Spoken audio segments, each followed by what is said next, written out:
आतंकवाद को लेकर भारत के इरादे क्या हैं, यह आज रक्षा मंत्री राजनाथ सिंह की हुंकार में भी सुनाई दिया। ऑपरेशन सिंदूर की कामयाबी के बाद आज पहली बार रक्षा मंत्री राजनाथ सिंह श्रीनगर पहुंचे। Army chief general Upendra Dwivedi Kashmir में एलओसी के करीब फॉरवर्ड लोकेशन पर थे। बीएसएफ के डीजी जम्मू में सरहद पर तैनात जवानों से मिले। रक्षा मंत्री राजनाथ सिंह ने श्रीनगर के बादामी बाग कैंटोनमेंट में जवानों से मुलाकात की। पाकिस्तान की तरफ से दागे गए मोर्टार और शेल्स का मलबा देखा। इसके बाद सेना के अफसरों से बॉर्डर पर सुरक्षा के इंतजामात और सेना की तैयारी की पूरी डिटेल ली। इसके बाद राजनाथ सिंह जवानों के बीच पहुंचे, उनके साथ तस्वीरें खिंचवाई, जिससे जवानों का जोश डबल हो गया और जवानों ने भारत माता की जय और वंदे मातरम के जोरदार नारे लगाए।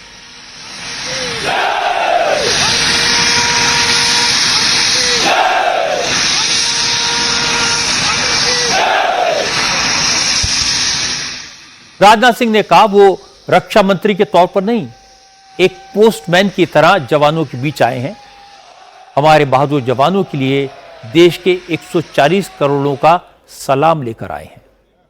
राजनाथ सिंह ने कहा कि ऑपरेशन सिंदूर के दौरान हमारी सेनाओं का पराक्रम पूरी दुनिया ने देखा।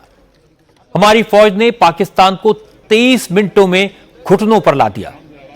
रक्षा मंत्री ने कहा कि पाकिस्तानी दहशतगर्दों ने हमारे मस्तक पर वार किया, हमने सामने से पाकिस्तान के सीने पर वार किया। दहशतगर्दों ने बेगुनाह लोगों को धर्म देखकर मारा, भारत ने पाकिस्तान को उसका कर्म देखकर मारा। यही नया भारत है। आज भारत ने पूरी दुनिया को यह साफ कर दिया है, यह स्पष्ट कर दिया है कि आतंकवाद के खिलाफ हम किसी भी हद तक जा सकते हैं। हम आमतौर पर युद्ध के समर्थक कभी नहीं रहे, लेकिन स्थितियां जब इतनी विकट हो जाएं, जब देश की संप्रभुता पर आक्रमण होने लगे, तो जवाब देना यह आवश्यक हो जाता है। आतंकियों ने भारतीयों को धर्म पूछकर देखकर मारा, धर्म पूछकर मारा, तो हमने आतंकियों को उनका कर्म देखकर मारा है।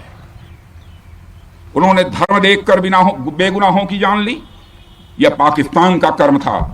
हमने कर्म देखकर उनका खात्मा किया, यह हमारा भारतीय धर्म है। उन्होंने भारत के माथे पर वार किया, हमने उनकी छाती पर वार किया है और छाती पर घाव किया है। पाकिस्तान के जख्मों का इलाज इसी बात में है कि वह भारत विरोधी और आतंकवादी संगठनों को पनाह देना बंद करे और अपनी जमीन का इस्तेमाल भारत के खिलाफ किसी भी सूरत में न होने दे।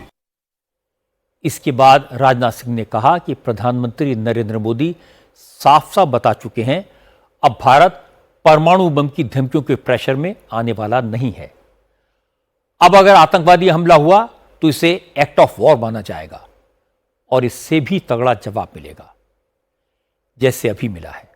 राजनाथ सिंह ने कहा, यह तो क्लियर हो गया कि पाकिस्तान गैर जिम्मेदार मुल्क है, दुनिया की शांति के लिए खतरा है, इसलिए अब पाकिस्तान के परमाणु हथियारों को इंटरनेशनल एटॉमिक एनर्जी एजेंसी की निगरानी में ले लिया जाना चाहिए।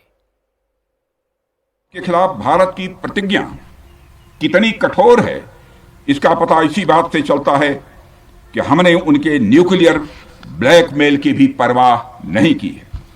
पूरी दुनिया ने देखा है कि कैसे गैर जिम्मेदाराना तरीके से पाकिस्तान द्वारा भारत को अनेक बार एटमी धमकियां दी गई हैं। आज श्रीनगर की धरती से मैं पूरी दुनिया के सामने यह सवाल उठाना चाहता हूं कि क्या ऐसे गैर जिम्मेदार और रोग नेशन के हाथों में परमाणु हथियार सुरक्षित हैं? मैं दुनिया के सामने यह सवाल खड़ा करना चाहता हूं। मैं मानता हूं कि पाकिस्तान के एटमी हथियारों को IAEA international atomic energy agency की निगरानी में लिया जाना चाहिए। मैं यह कहना चाहूंगा और साफ तौर पर कहना चाहूंगा। राजनाथ सिंह ने मौके पर चौका मारा, सही टारगेट सेलेक्ट किया।